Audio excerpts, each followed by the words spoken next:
Thank you.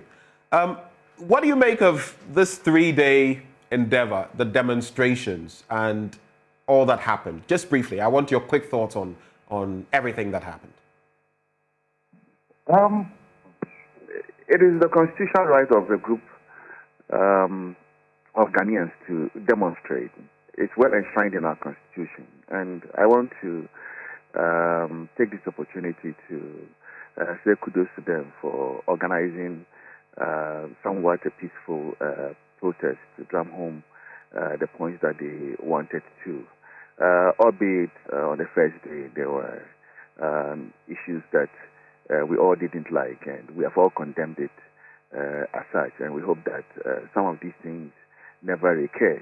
I mean, we have had a very unpleasant experience of being beaten in 2015, so we have received these things before, and we hope that it becomes a learning curve for the police, and that they do not repeat some of these things. Looking at the age and time we find ourselves, young people come out to protest, which is fundamentally given them by the constitution of the land. I don't think that the police has any business whatsoever to molest anyone whatsoever. I mean, so that's my first inclination.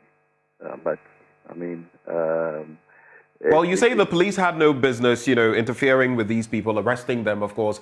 Even their personal effects were taken, and now some of them, like Benjamin Darko in the studio, feels their gadgets may have been bugged, so to speak. That's the extent to which this has gone. Our camera was pelted with water. Some people were assaulted. It goes beyond just 21st century policing, right? I mean, what do you think is the way forward in that regard? I can relate to that. In 2015, ours was much more serious. We were, stormed with hot water cannons, rubber bullets, tear gas. Ours was horrific. But be it as it may, I say that it's not acceptable in any form or shape. And that's why in this era, I do not expect this to recur, and that the police should take a cue, and that when people want to demonstrate, it is not the time to now put on shenanigans, and we shouldn't see it recur again.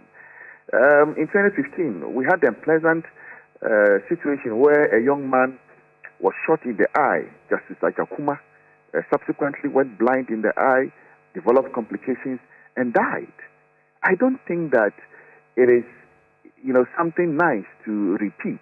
And that's why I'm saying that we have had an unpleasant experience, and that we shouldn't be seeing some of these things years later happen again. So we all condemn it in no uncertain terms. And I hope the police is taking a serious notice of this, and that they go back to their drawing board, their policing ethics, and ensure that no day again will such a thing happen under any circumstance. Your stance, Mustapha, is a curious one. While I applaud you for it as one who would always err on the side of caution as far as the law is concerned, it appears that regime in, regime out, administration in and out, we weaponize the police. Is that not merely what we are seeing? That with an administration in power, everything will be done to cow the public into submission against or in favor of government? Not at all. Government hasn't told the police that it didn't want the demonstration. If you have followed, I mean, in one of the Fix the Country demonstrations, the Deputy Chief of Staff at the Office of the President came out to receive a petition. So if we are against demonstrations, government wouldn't be so amenable to coming out to receive petitions. It's one of the ways in which citizens, voice out their spleen. So it cannot be that government would be blocking it. I have participated and organized, demonstrations in the past. So demonstrations are something that I'm used to. I know them. So I don't see why, as it were, we always run behind government is trying to to do something to stop the people. So let's elaborate on that point. I don't think that there's any attempt whatsoever to cow people into submission, and certainly not the Ghanaian people that we all know. You can never cow the Ghanaian Well, people. it was the same Ghanaian people who were bundled on day one, 49 of them, some say 56, taken to police cells without much knowledge of what their crime was. What the police were supposed to do was basically escort them, give them some guidance, but that was not what was done. Now, their personal effects were taken. But let's move away from there. You say that all of this should not happen, yet they meant to go to the Jubilee House. Lawyers like Kofi Bentel have said it may be a security zone, but it is not exempt. After all, people use the Jubilee House route and that road. They were not allowed to get to the Jubilee House. They were not allowed to present their petition. Is that the listening government that we have? Oh, I don't work with the police, so I cannot... I am talking now about the NPP, not the police service.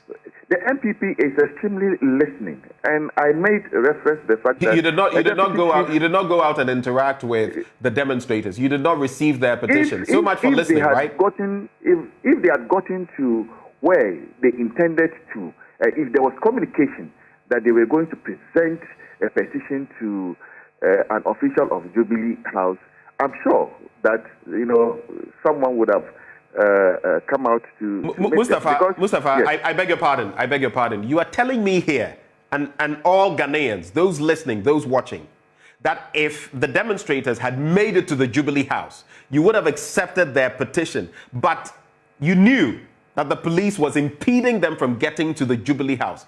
I'm sorry, but this is not adding up for me. Well, you are saying that it doesn't add up, for you. I am saying that I don't work for the police and I don't give them instruction. I don't say stop them. If the police has, any information, for example, that, maybe allowing them go would, lead to some situation, they may. But as I speak, government has, had calls, Jubilee House had calls to come out to receive petition. I'm sure it was arrangement between their organizers and, the hierarchy at Jubilee House. If such arrangement was done, I'm not sure that anyone would have refused to attend to them. That I do not believe.